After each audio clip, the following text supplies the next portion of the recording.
Good morning students. Alluvial soil अपनी complete हो गई थी। आज मुझे बताना सर कितने ऑनलाइन देख रहे हैं। एलिवल सॉइल आपकी कंप्लीट हो गई थी, ठीक है।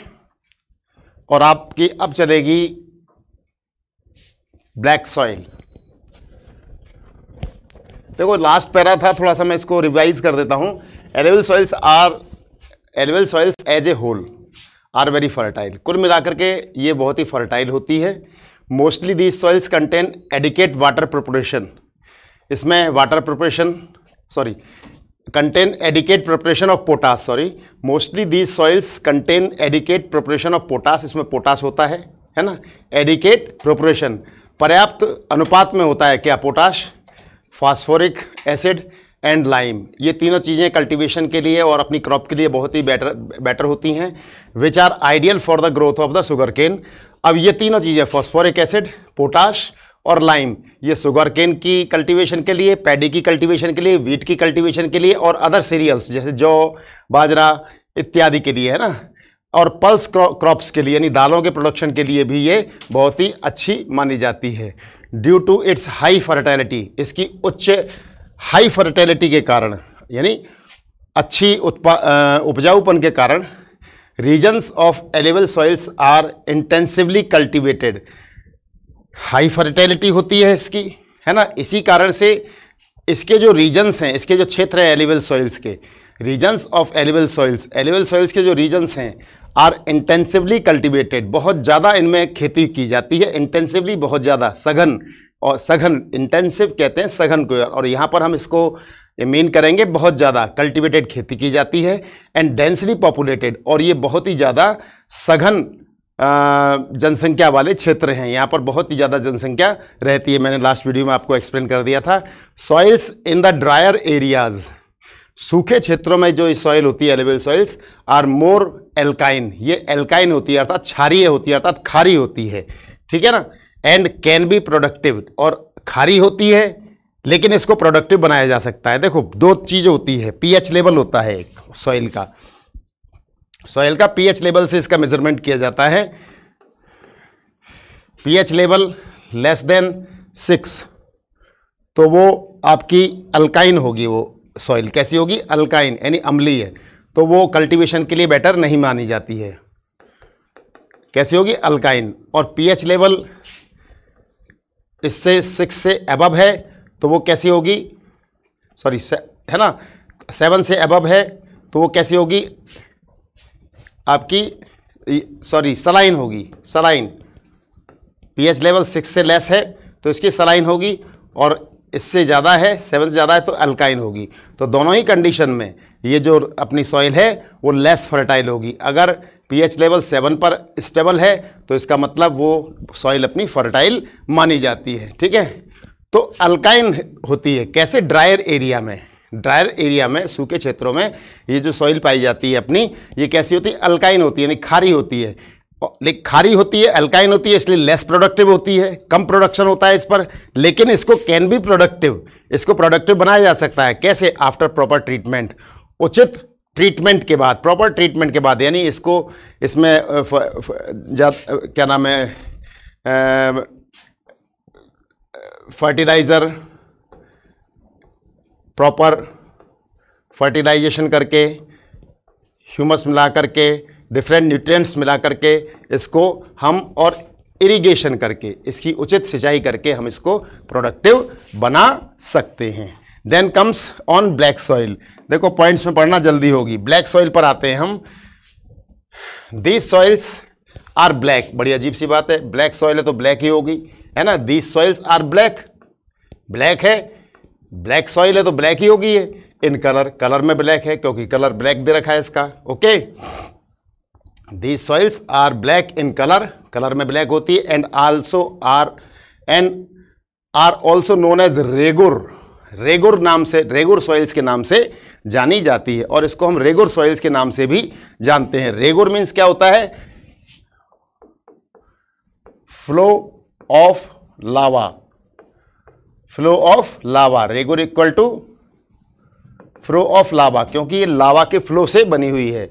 ब्लैक सॉइल रेगुर सॉइल, इसको रेगुर सॉइल, देखो नाम याद रखना, ब्लैक इक्वल टू रेगुर, है ना, या तो ब्लैक कह लो या रेगुर कह लो या कॉटन सॉइल भी कह सकते हैं इसको। क्या कह सकते हैं? कॉटन सॉइल, यानी कपासी मिट्टी, इस पर कपास का कल्टीवेशन ज़्यादा होता है। तो black soil is ideal, black soil अच्छी मानी जाती है किसके लिए? फॉर ग्रोइंग कॉटन, कॉटन के लिए, कॉटन के लिए ब्लैक सॉइल अच्छी मानी जाती है। And is also known as black cotton soil, और इसको हम ब्लैक कॉटन सॉइल के नाम से भी जानते हैं, यानी कि कपासी मिट्टी के नाम से भी जानते हैं। इट इज़ बिलीव्ड, ऐसा माना जाता है, दैट कि क्लाइमेटिक कंडीशन, जलवायु की जो दशा होती हैं, क्लाइमेटिक कंडीशन जो होती हैं, along with the parent rock material are the important factors for the formation of black soil, है ना। देखो मैंने अभी अपने लास्ट वीडियो भी पढ़ा था हमने, पेरेंटल रॉक, नीचे जो पेरेंटल रॉक होती है, पेरेंटल रॉक, मैंने एग्जाम्पल भी दिया था कि जैसे माता पिता होते हैं वैसे ही आपकी जनरेशन यानी संतान होती है ना। तो ये जो पेरेंटल रॉक है, जैसी पेरेंटल रॉक होगी, यहाँ पर जो पेरेंटल अनवेदर्ड होती है, बिना टूटी फूटी होती है, इसके बाद वेदर्ड रॉक होती है, और इसके बाद यहाँ पर टॉप सॉइल कवर होता है ना। तो जैसी यहाँ पर पेरेंट रॉक होगी, यहाँ पर जैसी पेरेंट रॉक होगी वैसा ही यहाँ पर टॉप सॉइल कवर होगा। टॉप सॉइल लेयर, लेयर मिट्टी, है ना, यहाँ पर जो मिट्टी पाई जाएगी वो इस पर डिपेंड करती है, पेरेंट रॉक पर, ठीक है। तो अब इसको देखना, इट इज बिलीव्ड, ऐसा विश्वास किया जाता है, दैट क्लाइमेटिक कंडीशन, यहां से पढ़ो, climatic condition along with parent rock, climatic condition, parent rock material, देखो climatic condition, parent rock material plus करते जाओ, ठीक है ना। ये जो इंपॉर्टेंट फैक्टर्स हैं, ये क्या है? इंपॉर्टेंट फैक्टर्स हैं किसके लिए? फॉर्मेशन के लिए। ये दोनों क्या है? इंपॉर्टेंट फैक्टर हैं, है ना, मूल तत्व हैं, महत्वपूर्ण तत्व हैं, महत्वपूर्ण बातें हैं किसके लिए? Formation of black soil, black soil के फॉर्मेशन के लिए। आपको 1 मार्क्स में पूछ सकता है, ये 1 मार्क्स क्वेश्चन में ये पूछ सकता है कि क्या नाम है, ब्लैक सॉइल के फॉर्मेशन के लिए मैं जो इंपॉर्टेंट फैक्टर्स हैं वो कौन कौन से हैं। तो आपको तुरंत कहना है parent rock material, parent rock material और क्लाइमेटिक कंडीशन, क्लाइमेटिक कंडीशन और parent rock material are the important factors for the formation of black soil. Okay, this type of soil, इस प्रकार की मिट्टी, is typical of the Deccan trap, है ना। इस प्रकार की मिट्टी कहाँ पाई जाती है? डेक्कन ट्रैप पर, जिसको बेसाल्ट, बेसाल्ट क्या है? ए टाइप ऑफ सॉइल, है ना, डेक्कन ट्रैप आपने देखा होगा।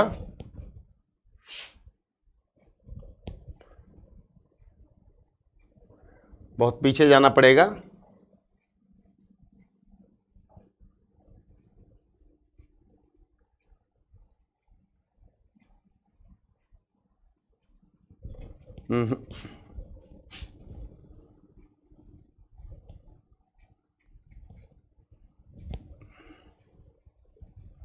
देखिए आगे है, ये देखो,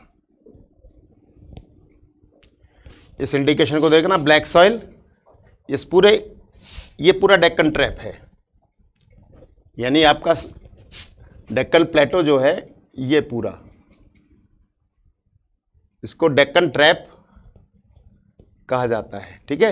ये पूरा देखो आप, ब्लैक सॉइल का इंडिकेशन ये है, और जिस यहाँ पर ये शेडेड एरिया है पूरा, ये पूरे एरिया में क्या पाई जाती है? ब्लैक सॉइल पाई जाती है, और इसको बेसाल्ट रीजन कहा जाता है। ओके, और ये कुछ कुछ पेचेज में भी है, देखो ये पेचेज में भी है, इसको ज़्यादा हमें नोटिस नहीं करना है। मेन जो आपके रीजन्स हैं उनको, जो कोई पेचेज में भी है ब्लैक सॉइल, यहाँ पर हल्के हल्की, है ना, तो इसको तो आप अवॉइड कर सकते हैं। लेकिन आपको मेजर पार्ट अगर दिया जाए तो ब्लैक सॉइल का, ये आपको एग्जाम में देगा, शेडेड पार्ट कर देगा, वो शेड कर देगा पार्ट को, इसी तरह से जैसे शेड हो रहा है इस तरह से, और वहाँ पर लिख देगा आपको ब्लैक सॉइल एलिवल सॉइल, इसको आप नेमिंग कीजिए यहाँ पर। तो तुरंत आप करना, ये तो आ गई आपकी एलिवल सॉइल और यहाँ पर आ गई आपकी ब्लैक सॉइल। ओके, देखो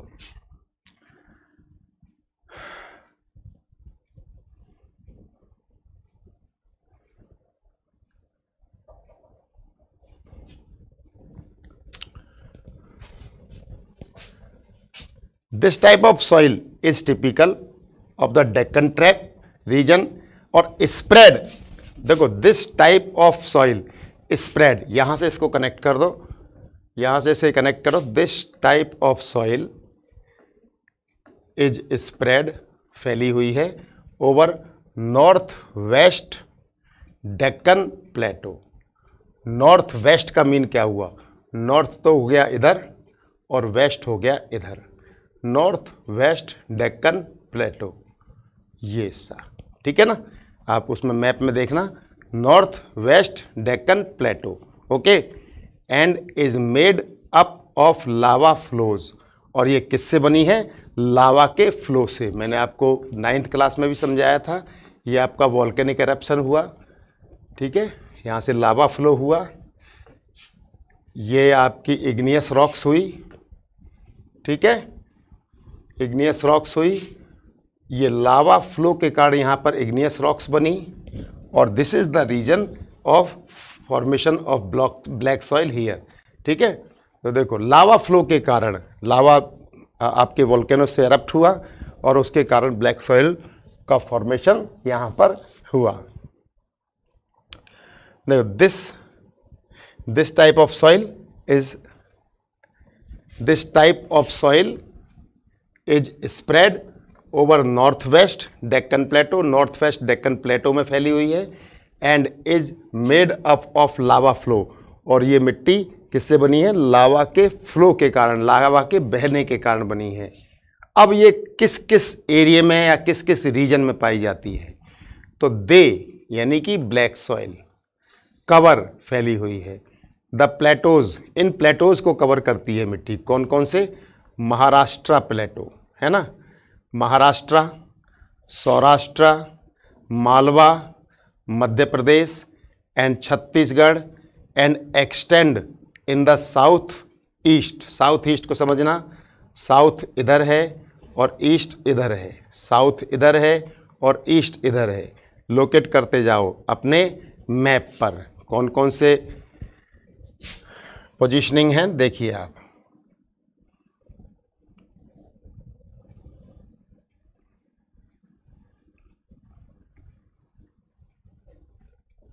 देखो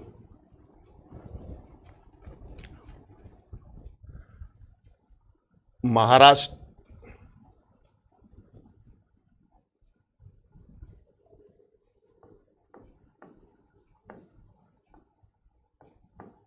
महाराष्ट्र नंबर 1, सौराष्ट्र,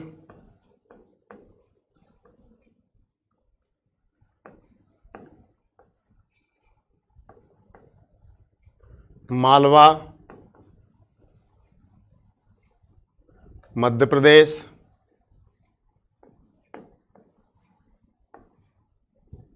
और छत्तीसगढ़।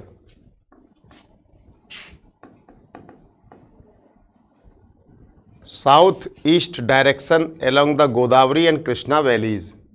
अब देखो गोदावरी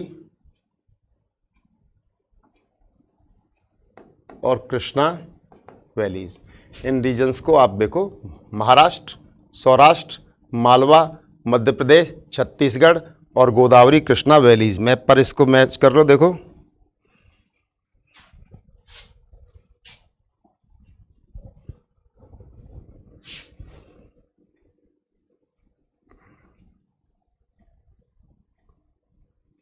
महाराष्ट्र, सौराष्ट्र, ठीक है,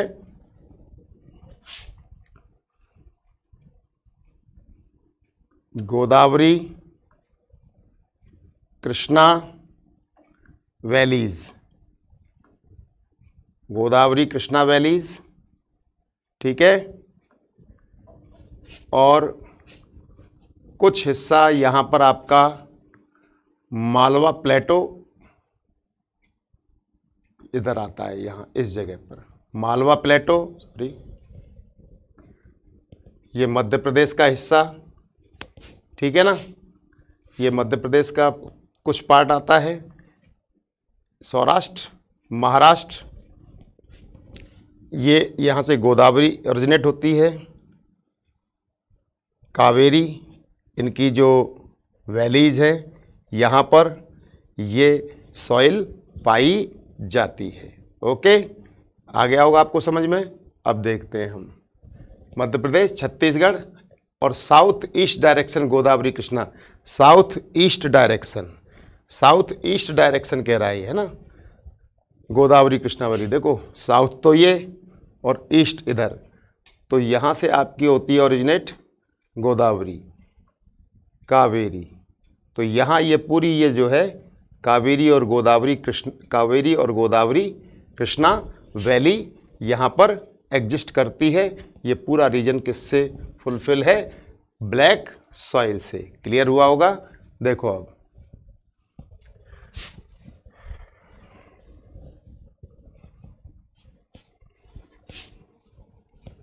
The black soils are made up of extremely fine clayey material.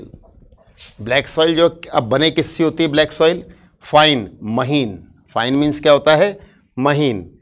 Clay, चिकने मटेरियल से बनी होती है। क्लेई आपको मैंने उस दिन भी बताया था, ऐसी मिट्टी जिसको पहले हम बच्चे होते थे, पहले बच्चे मिट्टी से गुड्डे गुड्डी बनाते थे और जिस शेप में उसको बना देते थे उसी शेप में वो मिट्टी बन जाती थी, है ना। घर बनाते थे या कुछ और बनाते थे तो वो क्लेई होती थी, वो मिट्टी चिकनी मिट्टी होती थी और सूखने के बाद वो हार्डन स्टेट में चली जाती थी, यानी सॉलिड स्टेट में चली जाती थी आफ्टर एवापोरेशन ऑफ वाटर। उसका जब पानी सूख जाता था तो वो हार्ड हो जाती थी, ठीक है ना। तो कैसी होती है ये? नेचर में कैसी होती है? ये क्लेई होती है ना, चिकनी होती है, ठीक है। और इसके जो पार्टिकल्स होते हैं, सॉइल पार्टिकल्स होते हैं, वो कैसे होते हैं? फाइन, महीन होते हैं। अब इसका कैसे पता चलेगा? तो देखो आप सॉइल को आप हाथ में लीजिए इस तरह से और इस तरह से हाथ को यूं कीजिए, तो कुछ खुरदरा लगे तो पार्टिकल उसके मोटे हैं, है ना। ज़्यादा खुरदरा लगे तो पार्टिकल और भी मोटे हैं। लेकिन जैसे ही बिल्कुल, अब कई सॉइल ऐसी होती हैं जिसको हम इस तरह से यूं करते हैं तो एकदम स्मूथ लगती हैं वो, तो इसका मतलब उसमें जो पार्टिकल्स हैं वो कैसे? एकदम महीन हैं। जो हमारी जो फिंगर्स हैं उसकी टिप्स पर, इस तरह से उसकी टिप्स पर वो चुभते नहीं हैं, यानी हमें महसूस नहीं होते हैं, फील नहीं होते हैं। That is why they are called fine. आपको लोकेशन भी समझ में आ गई। आप खुद कीजिए इसको, मैप उठाइए, महाराष्ट्र, सौराष्ट्र, छत्तीसगढ़, ठीक है ना, इन सबको खुद लोकेट करो। मैं तो केवल यहाँ पर गाइड हूँ। और अगर आप मुझे देख रहे हैं, क्योंकि अभी मैंने जब ऑफलाइन आपकी क्लास ली, जो भी बच्चे मुझे ऑनलाइन देख रहे हैं, जिन बच्चों ने भी मेरी क्लास ली, मैंने जब क्लास आपकी ऑफलाइन क्लास में पूछा तो सभी के चेहरे लटके हुए थे, बहुत कम लोग क्लास अटेंड कर रहे थे। मैंने फिर भी कहा आपसे कि वीडियो आप मेरे ज़रूर देखना ताकि सारी चीज़ें क्लियर हों, नहीं तो बड़ी प्रॉब्लम आपके सामने खड़ी हो जाएगी। क्योंकि मैं जो करा रहा हूं या कोई भी टीचर आपको करा रहा है, उससे ज़्यादा लेबर अगर आप करेंगे तो आपको सक्सेस मिलेगी। अदरवाइज़ आप बिल्कुल होप मत करना कि आपको सफलता मिल सकती है, ठीक है। क्लेई मटेरियल होता है। इसकी फीचर में, इसकी कैरेक्टरिस्टिक्स कैसी होती है? इसकी कैरेक्टरिस्टिक्स की विशेषता, इसकी प्रॉपर्टी कैसी होती है? Extremely fine. Black soil are made up, black soil बनी होती है एक्सट्रीमली फाइन, बहुत ही महीन और क्लेई, चिकने मटेरियल पदार्थ से बनी होती है। They are well known. अब यहाँ से पढ़ना, देखो इनमें क्या है,